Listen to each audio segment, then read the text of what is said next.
오늘 말씀은 전혀 의도치 않게 준비가 된 겁니다. 저는 원래 오늘 본문 가지고 말씀을 전할 계획이 없었어요.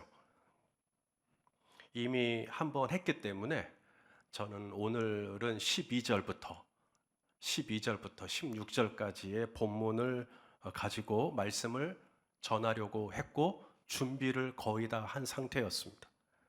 그런데 말씀을 준비하면 할수록 하나니아와 삽비라가 생각이 나고 원고를 작성하려고 하면 할수록 아나니아와 삽비라 얘기 쪽으로 자꾸 원고의 방향이 흘러갔습니다.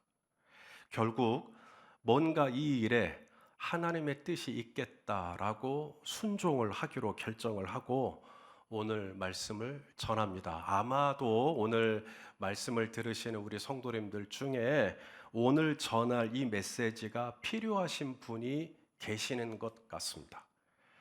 아나니아와 삽비라에 대한 설교는 듣는 여러분도 어렵지만 전하는 저도 어렵습니다.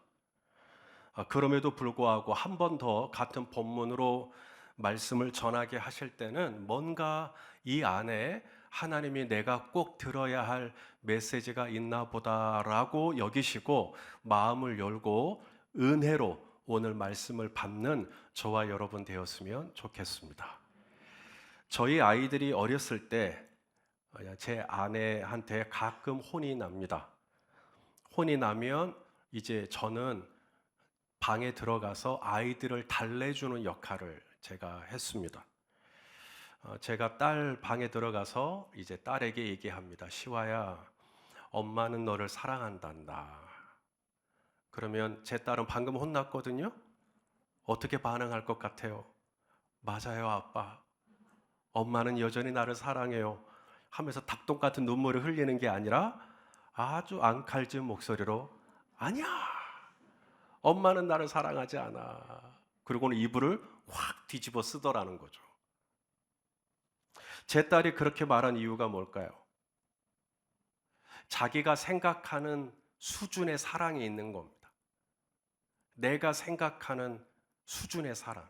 곧 나에게 늘 좋은 말만 해주고, 늘 나에게 편들어주고, 늘 나에게 친절하게 대해주고, 그게 사랑인 거예요. 나를 혼내고, 나를 다그치고, 나에게 안 좋은 얘기를 하는 건 사랑이 아닌 겁니다. 어린아이 같은 거죠. 물론 지금은 안 그렇죠. 이제는 이제 다 컸기 때문에 더 이상 그렇게 생각하지 않지만 어렸을 때 그랬다는 겁니다. 그런데 우리는 어떻습니까? 많은 분들이 교회를 다니면서 교회에는 뭐니 뭐니 해도 사랑이 있어야지라고 대답하십니다. 틀린 말 아닙니다.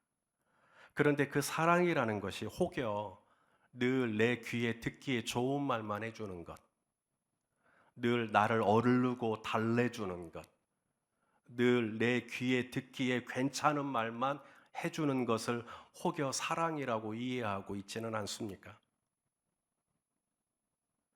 물론 그것도 사랑이 맞긴 하죠. 하지만 성경에서 말하는 사랑 안에는 진리라는 게 들어가 있습니다. 진리.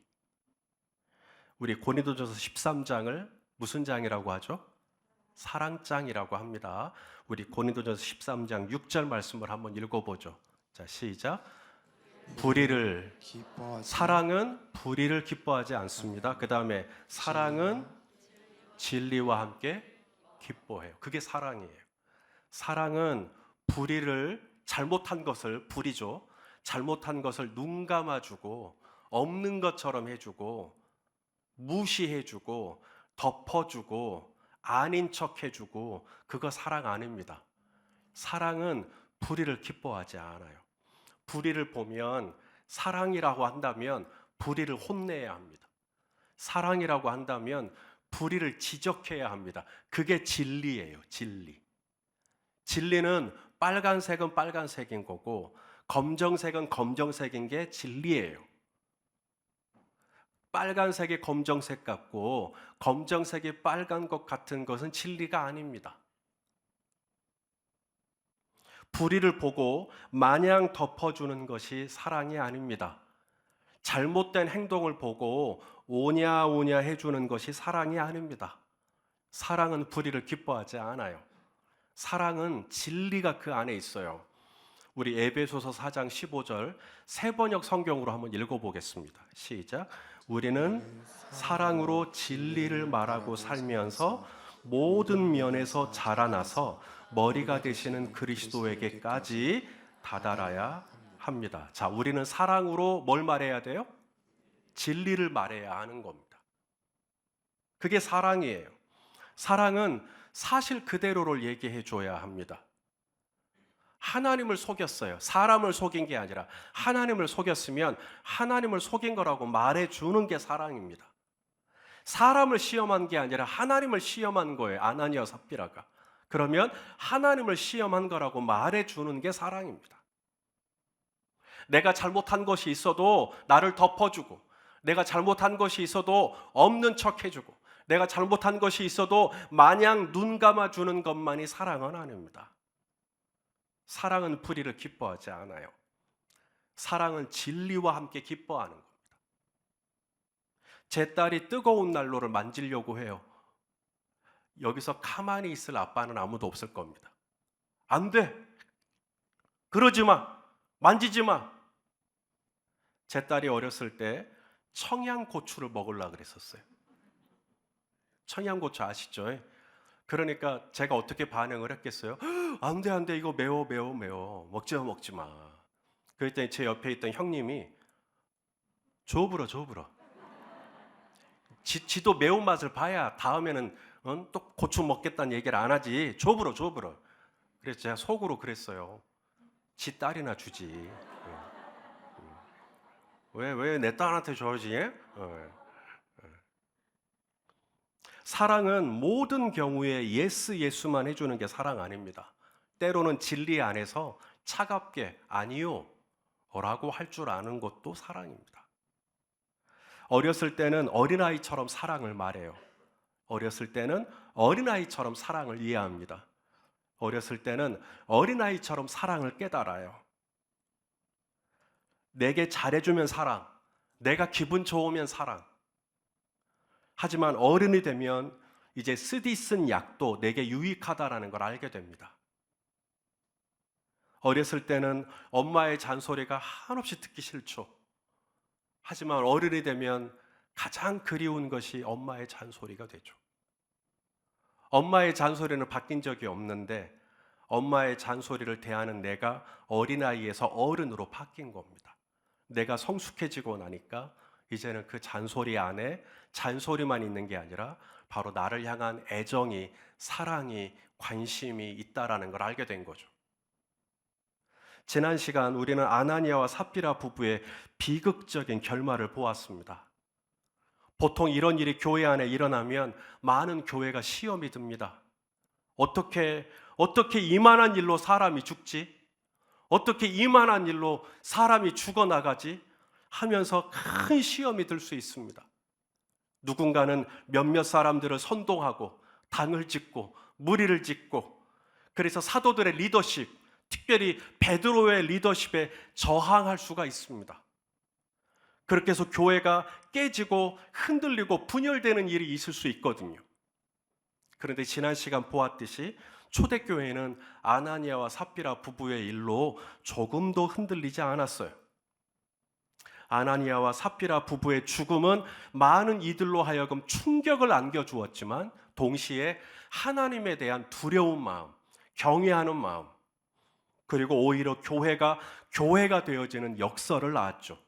우리 오늘 본문이 끝나는 11절 말씀을 우리 다시 한번 읽어보겠습니다. 11절입니다. 시작. 온 교회와 이 일을 듣는 사람들이 다 크게 두려워하니라. 온 교회와. 드디어 사도행전 안에서 교회라는 단어가 처음 등장하게 되는 부분입니다. 그 전에 사도들은 방언을 했어요. 성령이 말하게 하심을 따라 방언을 말했어요. 성전 미문에 앉아있던 40년 동안 한 번도 걷지 못한 사람을 나사렛 예수의 이름으로 걷게 했어요. 그래도 교회 아니었어요. 그때는 사례들이 공회에 잡혀갔죠.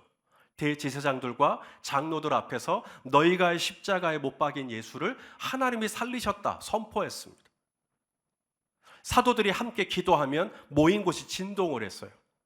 성도들은 교회에 모이기를, 성전에 모이기를 힘썼고 집에서 떡을 떼며 기쁨과 순전한 마음으로 음식을 먹었어요. 사도들의 가르침을 받았고 마음을 같이하여 함께 기도하기를 힘썼어요. 그래도 그때는 교회가 아니었습니다. 초대교회 성도들이 자신들의 물건을 내 것이라고 여기지 않고 서로 통용했어요. 누군가의 필요를 보이면 기꺼이 내 물질을 쪼개서 나눴어요. 그래도 교회가 아니었어요. 그토록 많은 기사와 표적이 나타났지만 그래도 교회가 아니었어요. 언제 교회가 됐느냐? 치리가 있었을 때, 아나니아와 삽비라 부부의 불의 앞에 하나님의 엄중한 치리가 있었을 때 교회가 교회됐어요. 불의 앞에, 죄 앞에, 잘못된 것 앞에 이건 잘못된 거다, 이건 틀린 거다, 이건 바른 게 아니다 라고 엄중하게 심판을 했을 때 그때 교회가 교회됐어요. 마냥 좋은 일만 있고 능력만 나타나는 게 교회가 아니에요. 불의 앞에, 죄 앞에 교회가 어떠한 사랑으로 마주하느냐가 교회의 교회됨을 결정하는 것입니다. 어렸을 때는 사랑을 이해하는 게 어린아이와 같기 때문에 징계는 사랑이 아니에요. 혼을 내는 건 사랑이 아닙니다. 하지만 어른이 되면 징계가 사랑인 것을 알게 되죠. 그래서 히브리서 말씀을 우리가 읽게 됩니다.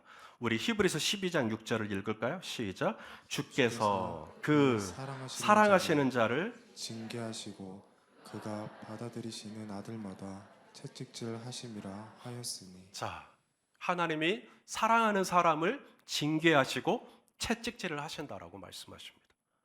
사랑 안 하니까가 아니라 사랑하니까요. 우리 요한계시록 3장 19절 말씀도 또 볼까요? 시작.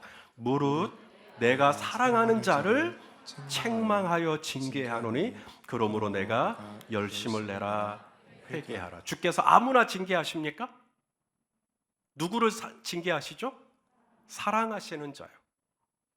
사랑하지 않았다면 어떻게 하셨을까요? 징계하지 않고 그냥 내버려 두시는 거죠. 어떤 불의를 지어도 내버려 두는 것입니다. 하지만 하나님은 아나니아와 삽비라 부부를 죽이셨습니다. 이것은 하나님이 초대교회를 사랑하지 않는다거나 아나니아와 삽비라 부부를 사랑하지 않아서 죽이신 게 아니라는 겁니다. 하나님은 교회를 사랑하시고 아나니아와 삽비라 부부를 사랑하셔요. 그래서 그들의 불의 앞에, 그들의 죄 앞에 하나님은 징계를 하셨던 겁니다. 그러면 목사님, 아나니아와 삽비라가 하나님이 사랑하시는 거라면 이들이 죽었는데 이들 부부는 죽어서 과연 천국에 갔나요? 이들 부부는 죽어서 과연 구원을 받았나요? 여러분 생각은 어떻습니까? 원론적으로 말씀드리면 아무도 모른답니다. 여러분은 저 손 목사가 죽으면 천국에 갈 것이라고 확신하십니까? 여기서 이 조용한 느낌은 뭐지? 여러분, 천국은, 구원은 확신으로 받는 거 아니에요. 자꾸 교회에서 구원의 확신 이런 얘기를 하거든요. 구원은 확신으로 받는 게 아닙니다. 구원은 믿음으로 받는 거지. 여러분이 우리 손 목사님은 죽어서 천국 갈 거야 라고 아무리 확신을 해도 그 확신은 제가 천국에 가는데 조금도 보탬이 되지 않습니다. 제가 구원을 받고 제가 하나님의 나라에 갈 수 있다면 그것은 여러분이 저를 대신해서 확신해 주었기 때문이 아니라 제가 예수 그리스도의 십자가의 공로를 믿었기 때문이죠. 어떤 분은 그렇게 질문해요. 목사님, 예수님을 믿어야만 천국에 간다면 아직 이 땅에 복음이 들어오기 전에 선교사님들이 복음을 전해주기 전에 예를 들어 세종대왕 때라든지 이순신 장군 때라든지 임진왜란 때 그런 왜군들과 싸우다가 죽은 우리 조상들은 다 지옥에 갔습니까? 그런 질문을 하십니다. 이에 대한 대답도 역시 아무도 모른답니다. 왜냐하면 아직 이 땅에 복음이 들어오기 전에도 하나님은 얼마든지 하나님의 방법으로 누군가에게 당신 자신을 계시하셨을 수 있기 때문에 그렇습니다. 여러분 성경에 보면 아브라함이 하나님을 믿었죠. 누가 아브라함에게 가서 하나님을 전해줬나요? 갈대아 우르에 있던 아브라함에게 가서 하나님을 소개한 사람이 있었나요? 아무도 없었습니다. 하나님이 직접 갈대아 우르에 있던 아브라함을 만나 주셨습니다. 아브라함아, 아브라함아, 나는 여호와 하나님이다. 그렇게 해서 아브라함이 하나님을 믿고 갈대아 우르를 떠나 하나님이 지시하신 땅으로 가게 되었고 믿음의 조상이 된 거죠. 모세도 마찬가지입니다. 성경에 그 누가 미디안 광야에서 양을 치고 있던 모세에게 가서 여호와 하나님을 소개해 줬나요? 물론 모세는 그 이전에 바로의 궁전에서 바로의 딸의 아들로 자라면서 하나님에 대한 얘기를 들었죠. 하지만 미디안 광야에서 양을 칠 때 당시에 이미 모세는 불신자와 다를 바 없는 삶을 살고 있었어요. 그 모세에게 누가 가서 여호와 하나님을 소개해 줬나요? 하나님이 불이 붙었지만 타지 않는 떨기나무 한가운데서 모세를 직접 만나 주셨죠. 모세야, 모세야. 어느 누가 하나님을 전한 게 아닌데 하나님이 직접 아브라함을 찾아가고 모세를 찾아가고 사도 바울도 마찬가지입니다. 12사도 중에 누가 사도 바울에게, 당시 사울이죠, 사울에게 가서 예수님을 전했나요? 베드로가 전했나요? 요한이 전했나요? 어느 누구도 사울에게 가서 복음을 전한 적 없어요. 하나님이, 예수님이 직접적으로 다메섹 도상에 사울에게 나타나셔서 사울아, 사울아, 어찌하여 네가 나를 핍박하느냐 하면서 사울을 강권적으로 만나주시고 사울이 바울 된 것이지, 이처럼 하나님이 원하시면 하나님이 직접적으로 누군가에게 당신을 계시하시고 당신을 믿도록, 당신의 말씀과 함께 하도록 역사하실 수 있기 때문에 이 땅에 복음이 들어오기 훨씬 더 이전에, 그것이 조선시대가 됐든 고려시대가 됐든 신석기, 구석기 시대가 되었든 하나님은 하나님의 방법으로 누군가 구원하시기로 작정하셨다면 하나님의 창조적인 다양한 방법으로 계시하시고 만나시고 그 영혼을 구원하셨을지 아무도 추측할 수 없기 때문에 아무도 모릅니다.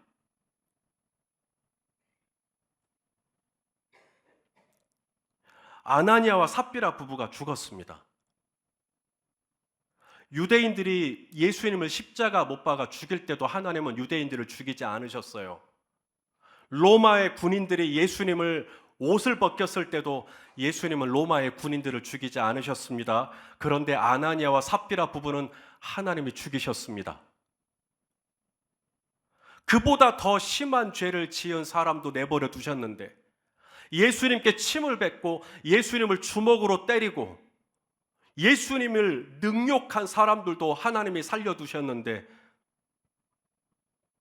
아나니아와 삽비라, 그들에 비하면 훨씬 더 작은 죄를 지은 이들 부부를 하나님이 죽이신 거죠. 그러니 오늘 본문을 대할 때마다 우리가 불편한 겁니다. 하나님이 왠지 불공평한 것 같거든요. 아니, 이만한 죄를 지었다고 이렇게 죽이시면 어떡하나. 그보다 더 심한 죄를 지은 사람들이 얼마나 많은데 그들은 내버려 두시고 정작 아나니아와 삽비라 부부를 죽이신단 말인가. 그래서 성도님들이 이 본문을 대할 때마다 불편하고 저 또한 불편한 것이죠. 아담과 하와가 선악을 알게 하는 나무의 실과를 먹었습니다. 여러분, 그 죄는 얼마나 심각한 죄라고 생각하십니까? 최근에 사회적으로 가장 이슈가 된 것 중에 하나가 학폭이 있습니다. 교내 폭력이요. 얼마나 악랄합니까? 저도 부모로서 그런 기사를 접하고 읽으면, 들으면 속에서 부화가 침입니다. 어떻게 저렇게 악할 수 있단 말인가? 어떻게 저렇게 잔인할 수 있단 말인가? 또 음주운전으로 인하여서 스쿨존에서 아이들을 죽는 경우는 어떻습니까? 음주운전 전과자입니다. 벌써 이전에도 한번 음주운전으로 사고를 냈고 이번에 또 내고 또 내고 또 내고, 그래서 사람들이 죽어나가고 형량은 얼마 되지도 않고 막 이런 이야기들을 들을 때면 어떻게 그 중한 잘못들이 그렇게 가볍게 처리가 되는 것인지 속에서 부하가 치밀 수 있지요. 그런 죄들에 비하면 에덴 동산에서 선악을 알게 하는 나무의 실과를 먹은 건 별거 아닌 것처럼 보여집니다. 그런데 하나님은 아담과 하와의 죄에 엄하게 다루셨죠. 에덴 동산에서 추방시켜 버리셨습니다. 하나님 앞에서는 큰 죄와 작은 죄, 중한 죄와 경한 죄가 따로 없습니다. 사랑은 큰 불의는 기뻐하지 않고 작은 불의는 대충 기뻐해주고, 그게 사랑 아닙니다. 사랑은 진리라고 말씀하셨습니다. 진리는 작은 죄도 죄예요. 소도둑이 큽니까? 바늘도둑이 큽니까? 우리는 자꾸 이런 식으로 갈라치기를 합니다.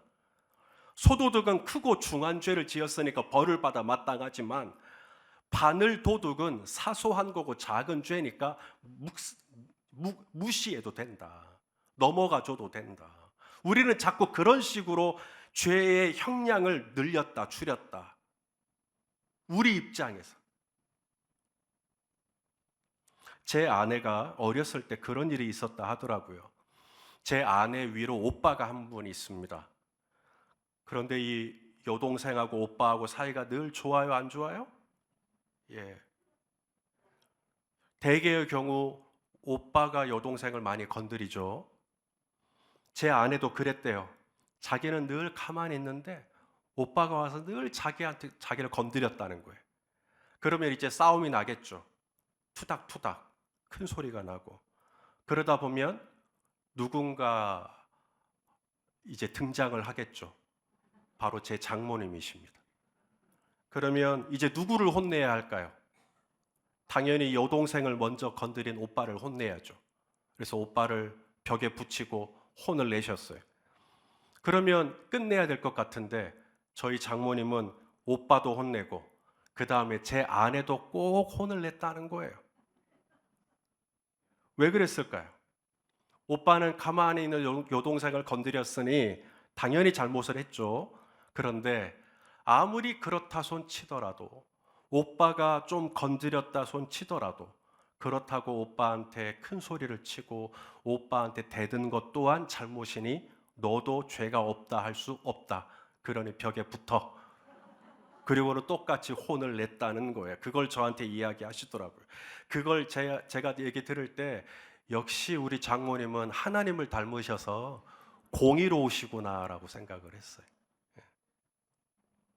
우리는 자꾸 죄를 수평적으로 봐요. 우리가 땅에 발을 붙이고 살기 때문에 5층짜리 건물보다는 10층짜리 건물이 더 커 보이죠. 하지만 우리 하나님은 이 땅에 계시는 게 아니라 하늘에 계신 하나님이세요. 하늘에서 위로 보면, 수직적으로 보면 이게 5층과 10층이 보이는 게 아니라 그냥 다 똑같은 네모입니다. 수평적으로 죄를 나열해 보면 500원짜리 10개보다 500원짜리 1000개를 쌓은 게 더 커 보이지만 위에서 내려다 보면 다 얼마예요? 똑같은 500원일 뿐입니다. 하늘에 계신 하나님 아버지의 입장에서 아나니아와 삽비라의 죄는 빌라도와 본디오 빌라도보다 작은 죄가 아니라 그냥 똑같이 죄예요. 하나님은 예수님을 십자가에 못 박은 죄보다 아나니아 삽비라의 죄도 똑같은 불의입니다. 사랑은 큰 불이든 작은 불이든 모든 불의를 기뻐하지 않습니다. 사랑은 진리를 기뻐하는 게 사랑이에요. 그렇기 때문에 하나님은 아나니아와 삽비라 부부를 사랑하는 마음으로, 초대교회를 사랑하시는 마음으로 이들 부부의 죄를 엄중하게 다루셨던 겁니다. 자, 그럼 다시 본래의 질문으로 돌아가 아나니아와 삽비라 부부는 과연 천국에 갔을까라고 묻는다면 저는 천국에 갔을 거라고 대답하고 싶습니다. 왜냐하면 구원은 우리의 행위로 받는 게 아니기 때문에 그렇습니다. 내가 소유를 얼마나 팔아서 얼마나 교회에 드렸느냐, 이것이 나의 구원의 여부를 결정해 주지 않습니다. 아나니아와 삽비라 부부는 적어도 초대교회 안에 일원으로 들어왔어요. 사도 베드로가 예수의 부활을 증거할 때 그 말씀을 받아들였고 유대교에서 회심하여 기독교인이 된 겁니다. 당시에 유대인들이 유대교를 버리게 되면, 그리고 예수님을 믿게 되면 출교를 당하게 됩니다. 아나니아와 삽비라 부부는 출교를 당하는 것을 염두에 두고도 예수님을 믿기로 결정한 것이죠. 당시 초대교회 안에 들어오면 이 아나니아와 삽비라 부부처럼 밭이나 집이나 자기 소유가 있는 사람들이 내려놓아야 하는 기득권이 만만치 않게 많습니다.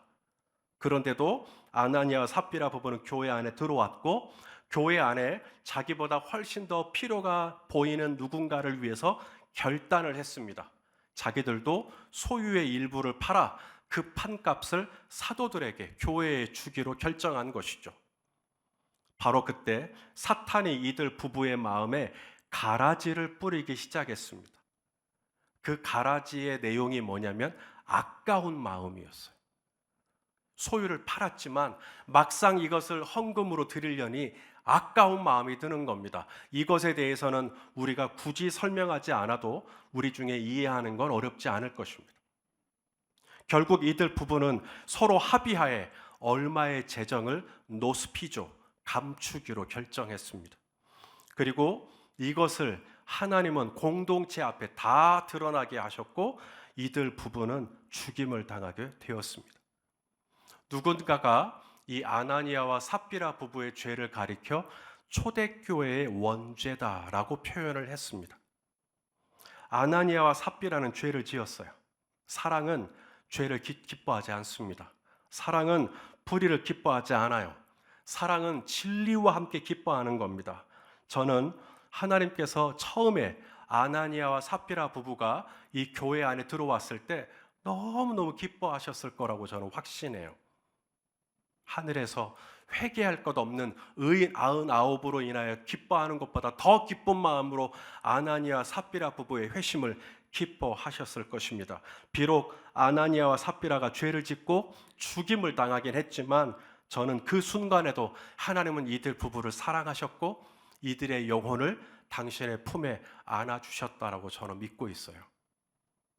제 아버지는 39년을 목회하셨습니다. 39년을 목회하시고 어느 날 이런 말씀을 하신 적이 있었어요. 하나님은 우리가 죄를 지으면 얼른 회개할 수 있도록 기회를 주신단다.